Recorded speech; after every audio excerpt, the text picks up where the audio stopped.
Hello, everybody, and welcome to From Milwaukee to Nashville. I'm Daniel Goodwell, and this is Christopher Drage. Hey, what's up, everybody? Welcome back. Welcome back. We had another heavy little snowpack come through. It wasn't heavy, but it was. We're still here, as you can see. So we dealt with it yesterday. We're back today. Hope you guys all enjoyed our YouTube video. While you're at it, can you please go over to YouTube, hit that subscribe button, hit that bell so you can get notified every time we upload. Watch our videos and click like on our videos. Just try to get that algorithm working for us. All right. Our show is also brought to you by the wonderful folks at Hockey Locker, 2002 West Howard Avenue, Milwaukee, Wisconsin. You can call them at 414-800-7585 or visit their website at HockeyLockerMilwaukee.com. They will outfit you with fans, players, referees, you name it. Even have skate sharpening for figure skaters or ice skaters. Correct. I believe I'm taking the kids one there in a couple days. So. All right, well, let's get into it. We're covering on Nashville versus the Florida Panthers. Part 2. Not a bad game. It really wasn't horrible. I mean, let's get into it. Shots on goal were 36-25 in favor of Florida. Face-off percentage was 60% to 40% in favor of Florida. Both teams were 0 for on the power play. Panthers were 0 for 2. Predators were 0 for 1. Not a lot of penalties. I'll give them credit tonight. The Predators had 6 penalty minutes. Panthers had 4. Hits were 40-25 in favor of Florida. Florida played pretty physical today. They got away with a lot of stuff that a referee should have blew a whistle on. But tonight the referees really didn't feel like giving out penalties.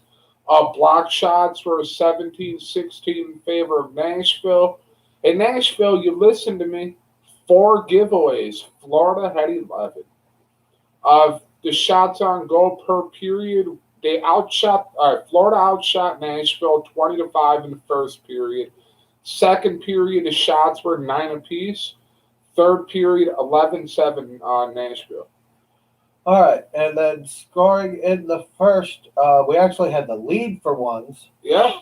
And that was Colton Sissons with his second of the year at the 4:04 mark of the first, with an assist from Yossi, his fourth, and Ellis, his fourth. Then scoring in the second period was Alexander Barkov. When he was drafted, he was called on the stage as Sasha Barkov. Alexander. Sasha is Russian for Alexander. Okay. Carter Vernhagen had his third assist, and Owen Tippett with his first. That was at the 5:58 mark of the second. Then Carter Vernhagen had his 6th of the season with an assist from Alexander Barkov, his 7th, and Weaker, his 3rd. And that was at the 15:31 mark of the second. No scoring. No scoring in the third. As you can see, it was a 2-1 loss. Pecorine stopped 34 of 36. Stopped 9 of 9 on the power play against him, and stopped 25 of 27 in the even strength with a save percentage of .944. Yeah, like I said, it wasn't a horrible game. It was actually kind of low tempo. Yeah, then they had a Drinker in net for the Florida Panthers. Every time I say Florida now, Everblades pop into my head, but we'll get to them later. Yeah. He stopped 24 or 25, all of them on even strength with a .960 save percentage. He is having one of his best starts yet. Your referees were Dan O'Rourke and Trevor Henson. Linesmen were Kyle Flemington and Johnny Murray. Head coach of Nashville Predators is former U.S. development coach and head coach of the New Jersey Devils, John Hines. Current head coach for the Florida Panthers is Joel Quenneville, former Stanley Cup winning coach of the Chicago Blackhawks. I still disagree with that firing. Scratches tonight. where for Nashville, where Luke Kunin, he is day to day with an injury. Jared Tenorti, I don't know why they switched him out with Boroveski. Boroveski ended up in the box a few times on some pretty boneheaded penalties. Yes, Boroveski, your penalties are on my crap list, but that's about the only thing outside of COVID. And then Ryan Johansson's on the scratch list as well. He is day to day with an upper body. Scratches for Florida were Brett Connolly and Marcus Nudivara. Penalties. Yeah, if you want to dive into that. Boroveski had an interference call against Alex Weinberg, where he threw him to the ice like a rag doll when the puck was not near him. It was a very dumb penalty to take. Yeah, that was at the 7:23 mark at the first, but I agree that was a dumb penalty.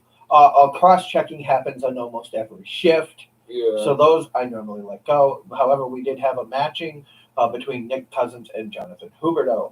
I am kind of glad to see that they kept Huberdeau in check after yesterday's game. Huberdeau and Cousins issue that happened at the 8:20 of the second. Outside of that, I'm just time stamping the penalties so to get an idea of like when these things occurred. But yeah, like I said, it wasn't horrible, but I think the referees should have called a few more penalties because there was a lot of stuff that should have been called, but they just let it slide. Yeah. Your 3 stars of the game were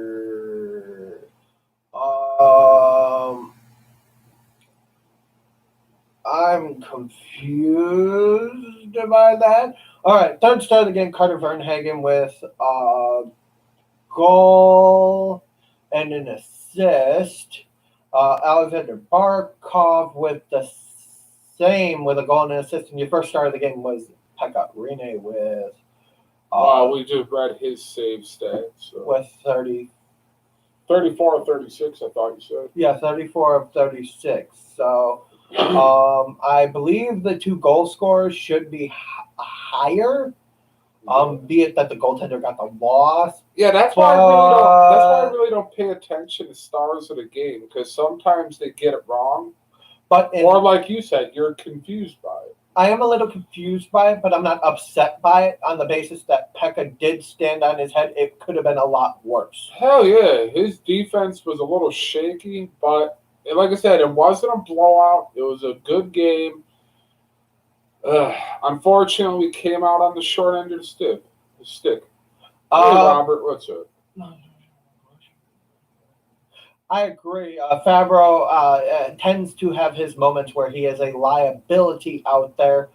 And I was kind of hoping for the Olivier Gudis fight, but we have a long season ahead of us. I believe we play them 6 more times, so we'll see what happens. Is Robert the only one that commented? Out of curiosity, because I can tell nobody's commenting on Facebook or YouTube right now.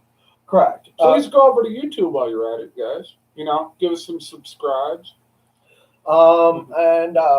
Thanks, Robert. You've been a day 1 supporter. Thank you to all our top fans. I do not have a list of it because you have some in the system news you wanted to drop before we end the show. Phil Tomasino had 2 assists tonight for the Chicago Wolves, scoring his 1st and 2nd pro point in the Predators system. Yeah. I know. Well, this is first 2 professional points in general. Correct. So congratulations, Tomasino. Also, I believe one of them was on the power play. Yeah, but 2 assists. That's always good, So they had the Wolves did end up picking up the win 3-1. Yeah, they beat Grand Rapids. For anybody wondering, the Detroit Red Wings. But that's all we got for you. I mean, unless you have something else, I just wanted you to remember to throw out those stats because you did find them. So yes, we will be trying to keep you guys in the loop of how guys are doing in Chicago. That's all in the system. Yeah, that is our in the system, but we will be throwing news when guys hit milestones periodically also in the system. Yeah. So we will see you guys later. I hope you guys enjoy our video. Thank you for watching. Don't forget to like and follow on Facebook, subscribe, and click that bell on YouTube. Have a wonderful night. Have a great night.